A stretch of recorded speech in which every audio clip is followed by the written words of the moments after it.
বলছে কে বলেন? আবু জেহেল। কে বলছে বলেন? আবু জেহেল বলছে।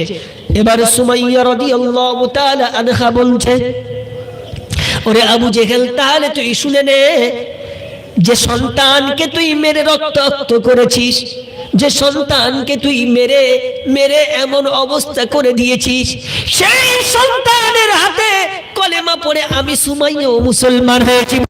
সুবহানাল্লাহ।